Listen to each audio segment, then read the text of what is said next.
வணக்கம். தந்தையின் பாட்காஸ்ட் செய்திகளை வாசிப்பது அஞ்சலி. முதலில் தலைப்புச் செய்திகள். தமிழகத்தில் பெட்ரோனஸ், கேட்டபில்லர் உள்ளிட்ட 5 நிறுவனங்கள் தொழில் தொடங்க ஒப்புதல். முதலமைச்சர் ஸ்டாலின் தலைமையில் நடந்த அமைச்சரவைக் கூட்டத்தில் முடிவு.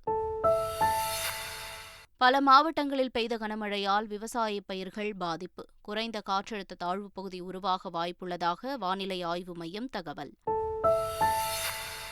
குடும்ப அட்டைதாரர்களுக்கு 2 கிலோ ராகி வழங்கும் திட்டம் நீலகிரி மற்றும் தருமபுரி மாவட்டங்களில் இன்று தொடக்கம். மதுரை மீனாட்சி சுந்தரேஸ்வரர் திருக்கல்யாண வைபவம் கோலாகலம். ஆயிரக்கணக்கான பக்தர்கள் சுவாமி தரிசனம். கர்நாடகாவில் சட்டமன்ற தேர்தல் பிரச்சார களம் சூடுபிடிப்பு. பாஜக, காங்கிரஸ் உள்ளிட்ட பல கட்சித் தலைவர்கள் தீவிர வாக்கு சேகரிப்பு. குஜராத் அணிக்கு எதிரான IPL போட்டி. டெல்லி அணி 5 ரன்கள் வித்தியாசத்தில் வெற்றி. இனி விரிவான செய்திகள். தமிழகத்தில் சென்னை உள்ளிட்ட பல்வேறு ஊர்களில் பரவலாக கனமழை பெய்தது. திருவாரூர், சேலம், கோவை, நெல்லை, மதுரை, தேனி, தென்காசி உள்ளிட்ட பல மாவட்டங்களில் கனமழை பெய்தது. இதனிடையே தென்கிழக்கு வங்கக்கடல் பகுதியில் வரும் மே 7 அல்லது 8ஆம் தேதி குறைந்த காற்றழுத்த தாழ்வுப் பகுதி உருவாக வாய்ப்புள்ளதாக வானிலை ஆய்வு மையத்தின் தென்மண்டல தலைவர் பாலச்சந்திரன் தெரிவித்திருக்கிறார். தமிழகம், புதுவை, காரைக்கால் பகுதிகளில் பெரும்பாலான இடங்களில் மிதமான மழை பெய்யக்கூடும். கனமழை பொறுத்தவரையில் நீலகிரி முதல் தேனி வரையிலான மேற்கு தொடர்ச்சி மலை மாவட்டங்களில் ஓரிரு இடங்களில் கனமுதல் மிக கனமழையும், சேலம், நாமக்கல், திருச்சி, கரூர், மதுரை உள்ளிட்ட உள் மாவட்டங்கள், டெல்டா மாவட்டங்கள் மற்றும் புதுவை, காரைக்கால் பகுதிகளில் ஓரிரு இடங்களில் கனமழையும் பெய்யக்கூடும். மேலும் மே மாதம் 6ஆம் தேதி ஒட்டி தென்கிழக்கு வங்கக்கடல் பகுதியில் வளிமண்டல மேலடுக்கு சுழற்சி உருவாகி அதனை தொடர்ந்து வருகின்ற 7-8 தேதிகளில் குறைந்த காற்றழுத்த தாழ்வு பகுதி தென்கிழக்கு வங்கக்கடல் பகுதியில் உருவாகக்கூடும். திருவாரூர் மாவட்டம் விக்கிரபாண்டியம் மற்றும் சுற்றுவட்டார பகுதிகளில் கனமழை காரணமாக பருத்தி பயிரிட்டுள்ள வயல்களில் தண்ணீர் தேங்கியுள்ளது. இதனால் விவசாயிகள் கவலை அடைந்துள்ளனர். சேலம் மாவட்டம் ஓமலூர் மற்றும் அதன் சுற்றுவட்டார பகுதிகளில் பெய்து வரும் கனமழை காரணமாக மஞ்சள், கரும்பு மற்றும் பருத்தி வயல்களில் தண்ணீர் தேங்கியுள்ளது. திருவண்ணாமலை மாவட்டம் போலூர் அருகே கனமழை காரணமாக ஆயிரக்கணக்கான வாழை மரங்கள் முறிந்து விழுந்து சேதமடைந்தன. தேனி மாவட்டம் கும்பக்கரை அருவியில் மீண்டும் வெள்ளப்பெருக்கு ஏற்பட்டுள்ளது. அருவியின் நீர்பிடிப்பு பகுதிகளான வட்டக்கானல், வெள்ளக்கவி, கொடைக்கானல் உள்ளிட்ட பகுதிகளில் கனமழை பெய்து வருகிறது. இதனால் கும்பக்கரை அருவிக்கான நீர்வரத்து அதிகரித்து ஆர்ப்பரித்து கொட்டுகிறது. அருவியில் வெள்ளப்பெருக்கு ஏற்பட்டுள்ளதால் சுற்றுலாப் பயணிகள் அருவியில் குளிக்க தடை விதிக்கப்பட்டுள்ளது. தமிழக அமைச்சரவைக் கூட்டம் முதலமைச்சர் ஸ்டாலின் தலைமையில் சென்னை தலைமைச் செயலகத்தில் நடைபெற்றது. அப்போது வரும் ஜூன் 3ஆம் தேதி கருணாநிதி நூற்றாண்டு விழாவை தமிழகம் முழுவதும் சிறப்பாக கொண்டாடுவது உள்ளிட்டவை குறித்து ஆலோசிக்கப்பட்டது. பெட்ரோனஸ், கேட்டபில்லர் உள்ளிட்ட 5 நிறுவனங்கள் தமிழகத்தில் தொழில் தொடங்க அமைச்சரவைக் கூட்டத்தில் ஒப்புதல் அளிக்கப்பட்டது. இதை தராமல் எக்காரணத்தை கொண்டும் நிலத்தை கையகப்படுத்தக்கூடாது என்பதுதான் தமிழக வாழ்வுரிமை கட்சி, CPM, CPI, விடுதலை சிறுத்தைகள், மனிதநேய மக்கள் கட்சி உள்ளிட்ட போராட்ட குழுவில் இடம்பெற்றிருக்கின்ற அரசியல் கட்சியை சாராத மக்கள் அதிகாரம் உள்ளிட்ட பல்வேறு அமைப்புகள், திராவிடர் கழகம், தந்தை பெரியார் திராவிடர் கழகம், திராவிடர் விடுதலை கழகம் உள்ளிட்ட பல்வேறு போராட்ட குழுவில் இடம்பெற்றிருக்கிற அமைப்புகளின் சார்பாகவும் இந்த கருத்தை ஆணித்தரமாக இன்றைக்கு முதலமைச்சர் அவர்கள் ஏற்பாடு செய்து தலைமைச் செயலாளர் தலைமையில் நடந்த இந்த கூட்டத்தில் வலியுறுத்தியிருக்கிறோம்.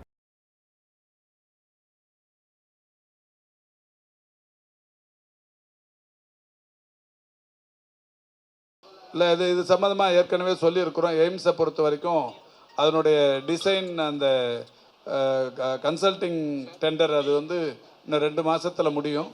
இது முடிஞ்சதுக்கப்புறம் டிசம்பர் எண்டுக்குள்ளே அந்த டெண்டர் ஃபைனலைஸ் பண்ணி அப்புறம் அது அந்த எஸ்டிமேட், கன்ஸ்ட்ரக்ஷன் எஸ்டிமேட் போடுவாங்க. அதை போட்டு அதை டெண்டர் விடுவாங்க. அது அதாவது ஜெய்காவிலேயே சொன்னது. இது ஜெய்கா ஜப்பானுக்கு நாங்கள் போயிருந்தப்போ ஜெய்காவின் துணைத் தலைவரிடத்தில் பேசும்போதே அவர்கள் சொன்னது. டிசம்பர் எண்டில் கட்டுமான பணிகள் தொடங்கினா குறைந்தபட்சம் ஒரு 4 ஆண்டுகள் என்று 2028 இறுதியில் தான் அந்த பணிகள் முடிவுறும் என்று சொல்லியிருக்கிறார்.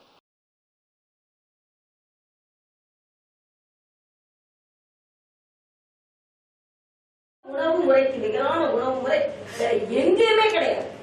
அந்த அளவிற்கு நம்மளோட இட்லியில இருக்கு பாருங்க, அதுல உள்ள உளுந்தும் அதுல போட நம்ம அரிசியும் அப்புறம் நம்ம அந்த ஈஸ்ட் அதுல வர்ற அந்த ஃபெர்மெண்டேஷனும் உலகிலேயே சிறந்த உணவு எதுன்னு ஒரு போட்டி வச்சா அது நம்ம ஊர் இட்லிக்கு தாங்க கிடைக்கும். பிஸ்ஸா பர்கர் எல்லாம் ஓடி போக வேண்டியதான் அது கூட கம்பேர் பண்ணும்போது. அதே மாதிரி தோசை உலகிலேயே இட்லி தான் சிறந்த உணவு என்று புதுச்சேரி துணைநிலை ஆளுநர் தமிழிசை சவுந்தரராஜன் தெரிவித்துள்ளார். எண்ணெய் இல்லாம செய்யுங்க, எண்ணெய் இல்லாம செய்யுங்க. எண்ணெய் இல்லாமல் இவ்வளவு முறையான அந்த நோய் உணவு வகைகளை நோய் இல்லாமல் செய்ய முடியும்னு அதுக்கு நம்ம தமிழர்கள் தான் முன்னுதாரணம். ஆப்பம் பாருங்க, புட்டு பாருங்க, கொழுக்கட்டை பாருங்க. அதாவது ஆவியில அவிச்சதை நான் உண்டு பழகினால் சீக்கிரம் ஆவியாகாம நம்ம தடுக்கலாம்.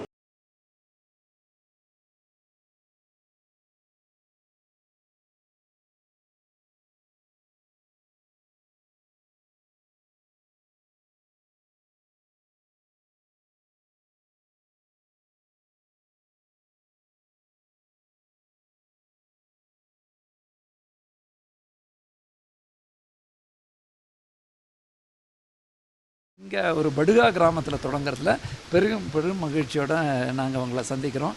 ராகியும் வந்திருக்கு.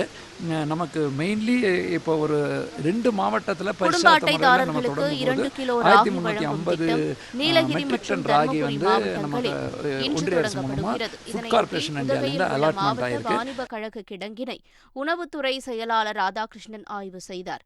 பின்னர் செய்தியாளர்களிடம் பேசிய அவர், ராகி வழங்கும் திட்டம் படிப்படியாக தமிழ்நாடு முழுவதும் விரிவுபடுத்தப்படும் என்றும் கூட்டுறவுத்துறை கடைகளில் சிறுதானிய விற்பனை தொடங்க உள்ளதாகவும் கூறினார்.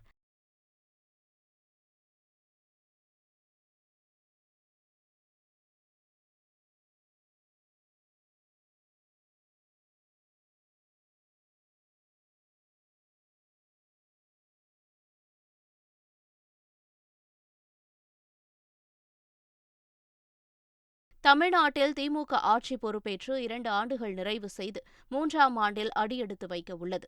இந்நிலையில் திராவிட மாடல் அரசின் 2 ஆண்டு சாதனை விளக்க பொதுக்கூட்டங்கள் வரும் மே 7ஆம் தேதி முதல் 9ஆம் தேதி வரை 3 நாட்கள் நடைபெறவுள்ளது. இதில் கலந்து கொள்ள உள்ள தலைவர்கள் குறித்த முதல் பட்டியல் திமுக சார்பில் வெளியிடப்பட்டுள்ளது. தமிழ் திரைப்பட தயாரிப்பாளர் சங்க தேர்தலில் போட்டியிட்டு வெற்றி பெற்ற அச்சங்கத்தின் புதிய நிர்வாகிகள் அமைச்சர் உதயநிதி ஸ்டாலினை நேரில் சந்தித்து வாழ்த்து பெற்றனர். இதுகுறித்து ட்விட்டரில் பதிவிட்டுள்ள அமைச்சர் உதயநிதி, தேனாண்டாள், முரளி ராமசாமி உள்ளிட்ட புதிய நிர்வாகிகள் தம்மை முகாம் அலுவலகத்தில் சந்தித்ததாகவும் அவர்களின் பொறுப்புமிக்க பணி சிறக்க தனது அன்பையும் வாழ்த்தையும் தெரிவித்ததாகவும் குறிப்பிட்டுள்ளார். விழுப்புரத்தில் நடைபெற்ற மிஸ் குவாகம் அழகி போட்டியில் சென்னையை சார்ந்த நிரஞ்சனா முதலிடத்தினை பிடித்தார். 2ஆம் இடத்தை சென்னையை சார்ந்த திஷாவும் 3ஆம் இடத்தை சேலம் சாதனா ஆகியோரும் இடம் பிடித்து 2023ஆம் ஆண்டுக்கான அழகிகளாக தேர்வு செய்யப்பட்டனர்.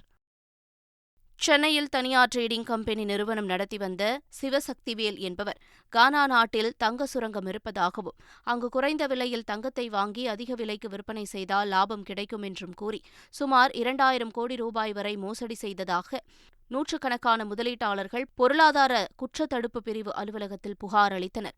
1 லட்சம் ரூபாய் முதலீடு செய்தால் மாதம் 20,000 ரூபாய் வரை வட்டி தருவதாக சிவசக்திவேல் கூறியதாகவும் இதனை நம்பி முதலீடு செய்த தங்களுக்கு 2 மாதம் மட்டும் வட்டி பணத்தை கொடுத்துவிட்டு சிவசக்திவேல் மோசடி செய்துவிட்டதாகவும் பாதிக்கப்பட்டவர்கள் புகார் தெரிவித்தனர். புதுச்சேரி மாநிலம் காரைக்காலில் உள்ள வங்கிகளில் போலி நகைகளை அடகு வைத்து லட்சக்கணக்கில் மோசடி செய்ததாக உதவி ஆய்வாளர் ஜெரோம், அவரது கள்ளக்காதலி புவனேஸ்வரி, சிவக்குமார், தேவதாஸ் உட்பட 10 பேரை போலீசார் கடந்த மார்ச் மாதம் கைது செய்தனர். அவர்களில் ஜெரோம், புவனேஸ்வரி, தேவதாஸ் ஆகிய மூவரும் ஜாமீன் கோரி சென்னை உயர்நீதிமன்றத்தில் மனு தாக்கல் செய்திருந்தனர். இந்த மனுக்களை விசாரித்த நீதிபதி ஜெகதீஷ் சந்திரா கைது செய்யப்பட்ட ஜெரோம், புவனேஸ்வரி, தேவதாஸ் ஆகிய மூவருக்கும் நிபந்தனை ஜாமீன் வழங்கி உத்தரவிட்டார். தஞ்சாவூர் மாவட்டம் பேராவூரணி அருகே அறுந்து கிடந்த மின்கம்பியை மிதித்து கணவன் மனைவி உயிரிழந்தனர். பேராவூரணியை அடுத்த மிதியகுடிக்காடு கிராமத்தைச் சேர்ந்த உடையப்பன் வீட்டு வாசலில் மின்கம்பி இரவு நேரத்தில் திடீரென அறுந்து விழுந்துள்ளது. அதிகாலை 3 மணி அளவில் வீட்டிற்கு வெளியே வந்த உடையப்பன் மின்கம்பியை மிதித்ததில் அவரை மின்சாரம் தாக்கியது. அவரது அலறல் சத்தம் கேட்டு வந்த மனைவி சம்பூரணம் கணவனை காப்பாற்ற முயன்றபோது அவரையும் மின்சாரம் தாக்கியதில் இருவரும் சம்பவ இடத்திலேயே உயிரிழந்தனர். இச்சம்பவம் அப்பகுதியில் சோகத்தை ஏற்படுத்தியுள்ளது. தமிழகத்தில் கஞ்சா வேட்டை 4.0 என்ற அதிரடி நடவடிக்கை மூலம் கடந்த 3 நாட்களில் 72 கஞ்சா வியாபாரிகள் கைது செய்யப்பட்டுள்ளதாக காவல்துறை தரப்பில் தெரிவிக்கப்பட்டுள்ளது. கைதான நபர்களிடமிருந்து 66 கிலோ கஞ்சா மற்றும் 15 டன் குட்கா பொருட்கள் பறிமுதல் செய்யப்பட்டுள்ளதுடன் 2 வங்கிக் கணக்குகள் முடக்கப்பட்டுள்ளதாகவும் காவல்துறை தெரிவித்துள்ளது. உலக பிரசித்தி பெற்ற மதுரை மீனாட்சி சுந்தரேஸ்வரர் திருக்கல்யாண வைபவம் வெகு விமரிசையாக நடைபெற்றது. சித்திரை திருவிழாவின் முக்கிய நிகழ்வான திருக்கல்யாண வைபவத்தையொட்டி மீனாட்சி அம்மனும் சுந்தரேஸ்வரரும் பிரியாவிடையுடன் மணக்கோலத்தில் எழுந்தருளி பக்தர்களுக்கு காட்சி தந்தனர். பல்வேறு பூஜைகளைத் தொடர்ந்து சுவாமிக்கும் அம்மனுக்கும் பட்டு சாத்தும் நிகழ்ச்சியும் நடைபெற்றது. பின்னர் வேத மந்திரங்கள் முழங்க, ஹோமம் வளர்க்கப்பட்டு, மங்கள வாத்தியங்கள் முழங்க திருக்கல்யாணம் கோலாகலமாக நடைபெற்றது. திருத்தணி சுப்பிரமணிய சுவாமி கோயிலில் தெய்வானை திருக்கல்யாண வைபவம் வெகு விமரிசையாக நடைபெற்றது. சித்திரை மாத பிரம்மோற்சவ விழாவின் 8ஆம் நாளன்று உற்சவர் முருகப்பெருமான் வள்ளி தெய்வானையுடன் சிறப்பு அலங்காரத்தில் யாழி வாகனத்தில் எழுந்தருளி மாடவீதியில் வலம் வந்து பக்தர்களுக்கு அருள் பாலித்தார். இரவு முருகப்பெருமானுக்கும் தெய்வானை அம்மனுக்கும் திருக்கல்யாண வைபவம் நடந்தது. இதில் திரளான பக்தர்கள் கலந்து கொண்டு முருகப்பெருமானை வழிபட்டனர். கர்நாடகாவில் சட்டமன்ற தேர்தல் நெருங்கிவிட்ட நிலையில் பிரச்சார களம் சூடுபிடித்துள்ளது. ஆளும் பாஜக, காங்கிரஸ் மற்றும் மதச்சார்பற்ற ஜனதா தளம் உள்ளிட்ட பல கட்சியினர் தீவிர வாக்கு சேகரிப்பில் ஈடுபட்டனர். கலபுர்கி நகரில் பிரதமர் மோடியும், பெங்களூருவில் மத்திய உள்துறை அமைச்சர் அமித்ஷாவும் பாஜக வேட்பாளர்களுக்கு ஆதரவு திரட்டினர். சாலையில் திரண்டிருந்த ஆயிரக்கணக்கான மக்கள் அவர்களுக்கு உற்சாக வரவேற்பு அளித்தனர். இதேபோல காங்கிரஸ் வேட்பாளர்களை ஆதரித்து பெங்களூருவில் பிரச்சாரம் மேற்கொண்ட பிரியங்கா காந்திக்கு வழியெங்கும் உற்சாக வரவேற்பு அளிக்கப்பட்டது.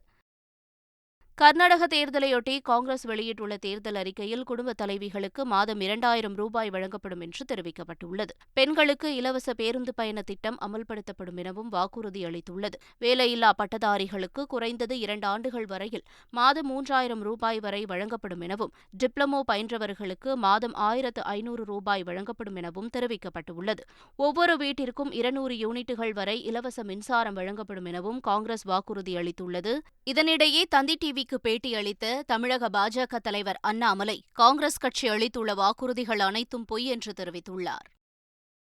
டெல்லியில் கொலை வழக்கில் தொடர்புடைய 2 பேரை போலீசார் துப்பாக்கி முனையில் சுற்றி வளைத்து கைது செய்தனர். இருவரிடமிருந்து 2 துப்பாக்கிகள், 6 தோட்டாக்கள் பறிமுதல் செய்யப்பட்டது.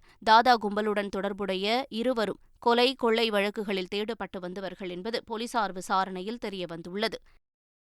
இங்கிலாந்து நாட்டின் புதிய மன்னராக 3ஆம் சார்லஸ் வரும் 6ஆம் தேதி முறைப்படி பதவியேற்க உள்ளார். இதையொட்டி லண்டன் நகரமே விழாக்கோலம் பூண்டுள்ளது. இந்நிலையில் சார்லஸின் பதவியேற்பை கொண்டாட மும்பை டப்பாவாலாக்கள் முடிவு செய்துள்ளனர். அவர்கள் பாரம்பரிய தலைப்பாகை, அங்கவஸ்திரம் உள்ளிட்ட பரிசுப் பொருட்களை வாங்கி சார்லஸிற்கு அனுப்பி வைக்கவும், பதவியேற்பு நாளன்று அனைவருக்கும் இனிப்புகள் வழங்கவும் திட்டமிட்டுள்ளனர். கடந்த 2003ஆம் ஆண்டு சார்லஸ் இந்தியா வந்தபோது மும்பையில் தங்களை சந்தித்ததை டப்பாவாலாக்கள் மகிழ்ச்சியுடன் நினைவு கூர்ந்தனர்.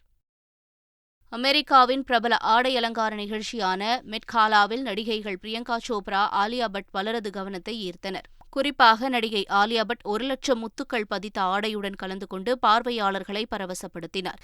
இதேபோல பிரியங்கா சோப்ரா கருப்பு நிற ஆடை அணிந்தபடி தனது கணவர் நிக் ஜோனஸுடன் கலந்து கொண்டு பார்வையாளர்களை வெகுவாக கவர்ந்தார். குஜராத்திற்கு எதிரான பரபரப்பான ஆட்டத்தில் டெல்லி அணி 5 ரன்கள் வித்தியாசத்தில் வெற்றி பெற்றது. அகமதாபாத்தில் நடைபெற்ற IPL தொடரின் 44வது போட்டியில் முதலில் பேட் செய்த டெல்லி அணி 20 ஓவர்களில் 8 விக்கெட் இழப்பிற்கு 130 ரன்கள் எடுத்தது. தொடர்ந்து 131 ரன்கள் இலக்கோடு குஜராத் அணி களமிறங்கிய நிலையில் 20 ஓவர்களில் 6 விக்கெட்டுகளை இழந்து 125 ரன்கள் மட்டுமே எடுத்தது. இதன் மூலம் டெல்லி அணி 5 ரன்கள் வித்தியாசத்தில் வெற்றி பெற்றது. சர்வதேச டெஸ்ட் கிரிக்கெட் தரவரிசை பட்டியலில் 121 புள்ளிகளுடன் முதலிடத்தை இந்தியா பிடித்துள்ளது. 116 புள்ளிகளுடன் ஆஸ்திரேலியா 2ஆம் இடத்திலும், 114 புள்ளிகளுடன் இங்கிலாந்து 3ஆம் இடத்திலும் உள்ளன. T20 தரவரிசை பட்டியலில் இந்தியா தொடர்ந்து முதலிடத்தில் நீடிக்கிறது. ஒருநாள் கிரிக்கெட் தரவரிசையில் இந்தியா 3ஆம் இடத்தில் உள்ளது. மீண்டும் தலைப்புச் செய்திகள். தமிழகத்தில் பெட்ரோனஸ், கேட்டபில்லர் உள்ளிட்ட 5 நிறுவனங்கள் தொழில் தொடங்க ஒப்புதல். முதலமைச்சர் ஸ்டாலின் தலைமையில் நடந்த அமைச்சரவைக் கூட்டத்தில் முடிவு. பல மாவட்டங்களில் பெய்த கனமழையால் விவசாய பயிர்கள் பாதிப்பு. குறைந்த காற்றழுத்த தாழ்வுப் பகுதி உருவாக வாய்ப்புள்ளதாக வானிலை ஆய்வு மையம் தகவல். குடும்ப அட்டைதாரர்களுக்கு 2 கிலோ ராகி வழங்கும் திட்டம் நீலகிரி மற்றும் தருமபுரி மாவட்டங்களில் இன்று தொடக்கம். மதுரை மீனாட்சி சுந்தரேஸ்வரர் திருக்கல்யாண வைபவம் கோலாகலம். ஆயிரக்கணக்கான பக்தர்கள் சுவாமி தரிசனம். கர்நாடகாவில் சட்டமன்ற தேர்தல் பிரச்சார களம் சூடுபிடிப்பு. பாஜக, காங்கிரஸ் உள்ளிட்ட பல கட்சித் தலைவர்கள் தீவிர வாக்கு சேகரிப்பு. குஜராத் அணிக்கு எதிரான IPL போட்டி. டெல்லி அணி 5 ரன்கள் வித்தியாசத்தில் வெற்றி. இத்துடன் பாட்காஸ்ட் செய்திகள் நிறைவடைகின்றன.